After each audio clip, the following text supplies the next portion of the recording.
What scientific experiment would you run if money and ethics weren't an issue? The Gilligan's Island experiment.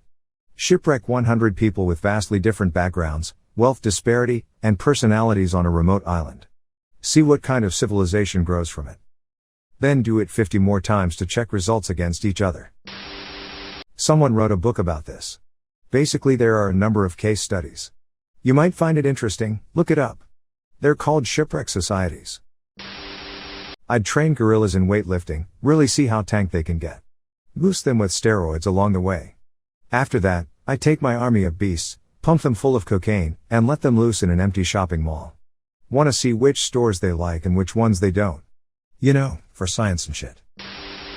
See if a monkey tribe could become dominant over the rest by training them to make and use weapons and other primitive technology. Also interested in seeing if they would take their newfound knowledge and begin to expand an empire. So one thing they did learn about chimps is that they don't teach each other. They often are observers. A monkey see monkey do situation. Humans teach other, but we also have an inherent trust in others when we are young, so we trust what we are being taught is true. Humans as adults will teach each other and form ideally mutually beneficial relationships. It is what gave us a huge advantage in developing material cultures like stone tools being made in a similar pattern by different groups of people. We learn from each other more than other great apes than just when we are young. If one individual is taught to make a spear, it won't go back to its troop and it won't proactively teach others to make a spear for the benefit of the group, but the others who see it make a spear will make their own after watching the first chimp do it. I've always wanted to try to breed a winter blooming rose. Ethics are fine, but the cost of having that many roses in a hothouse and the decades of selective breeding most likely required to accomplish it would cost an astronomical amount, so I'm sticking with it.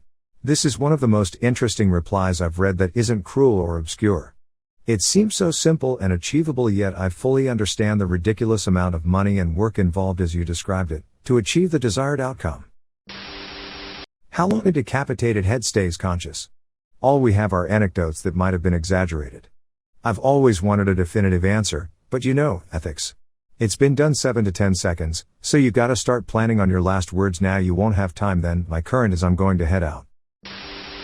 How would the world react to a mountain of 100 billion pennies for free in the middle of a major area? This sounds so dumb but is really fucking interesting if you think about it. I'd want to see what a society of children would do on their own if they were alone from birth. Of course, adjustments would have to be made for when they were infants, but beyond that. How would they develop language? Ethics? Mythology? Culture? And as they got older, how would they handle coming of age without adult role models? Though unethical, I think an experiment like that would answer a lot of questions about sociology, psychology, anthropology, and philosophy. It would be like watching the beginning of human society from scratch, with no external influence. Kill the pig. Cut his throat. Kill the pig. Bash him in. Near-death experiences, and what people see. So basically I'd want to kill a bunch of people then bring them back to life. I'm sure a lot of them wouldn't make it back. Ever seen the OA? CRISPR the absolute fuck out of some kids and make some next level humans that can run stupid fast and jump crazy high, then make the superhuman Olympics trademark and figure out what humans are really capable of. This is very different from what I just read about winter blooming roses. Dinosaur cloning, what else is there to do? Humans have quite a few movies that tell you that dinosaur cloning is a bad idea on Earth. Oh man, I love this question. There are a ton of geoengineering experiments that I'd love to run if they weren't both 1. Illegal, 2. Insanely expensive, 3. Non-zero possibility of death and destruction. Iron fertilization. Basically dumping tons of iron dust into the ocean to cause an algae bloom, which should sequester a bunch of carbon and help mitigate global warming. Cloud seeding, space mirrors, dropping a nuke into a volcano. You know.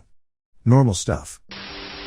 Genetic altering of humans. I don't currently have an issue with anyone that wants to do it on themselves.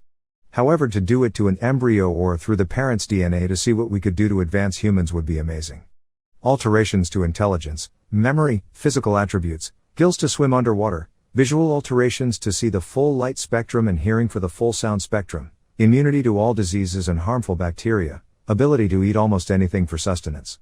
I will make 5 subjects of sane and healthy mind placed in a facility with 5 psychopaths, insane murderers. They will have group activities in a pair of 2 from each group, and the activities will be of 2 types, moral and immoral. Then I will conduct results about how much these activities affect the subjects in both groups. Raise a child without ever punishing or rewarding them, just let them do whatever they want. And then see what happens to their behavior when they age. They will still be punished and rewarded by their environment.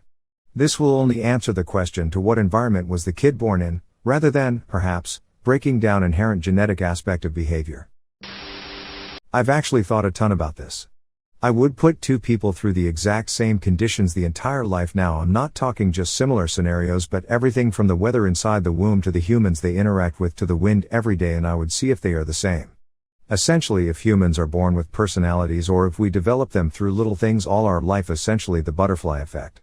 TBH, this probably wouldn't even be possible with infinite money, but it would be cool.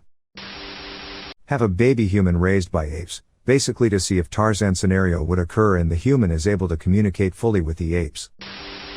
Throw two groups of toddlers, one boys and the other girls, on two separate islands. Provide them food via robots and not teach them anything regarding gender, sexuality, race, language, etc., and see how they develop, and never mention to them the opposite sex and have them be racially diverse too. It would answer so many questions regarding psychology. i.e., is sexual orientation a product of nature or nurture? Are humans born with innate gender roles? Are humans naturally tribal and or xenophobic? Etc. I'd run a serial killer contest. First person to successfully kidnap and kill 50 people receives $10 million 1 year after the last kill, if they are not caught by authorities and if they can prove the killings. How many persons would undertake this? How many victims would there be? Can I just say, if they created a show/series with this plot, I'd definitely watch it. Redesigning the human sinus. I wish to find a way to modify the body to fix that mess of an airway. Sometimes I think about how there's just hollow cavities behind your face and get really anxious. Specifically the Mayo Clinic illustration that comes up when you Google sinusitis. That shit makes my chest tight. Brain transplants from humans to animals and vice versa. I'm thinking that the physical biology is too different for that specific cross-species surgery to work. Maybe start between humans? Do a swap and see if they fare. I'd like to clone several sets of baby Hitlers and see how they grow up in different environments. Some can include a loving family, the kind that you barf at because they're so perfect. A Jewish family. An artistic family that encourages his talent.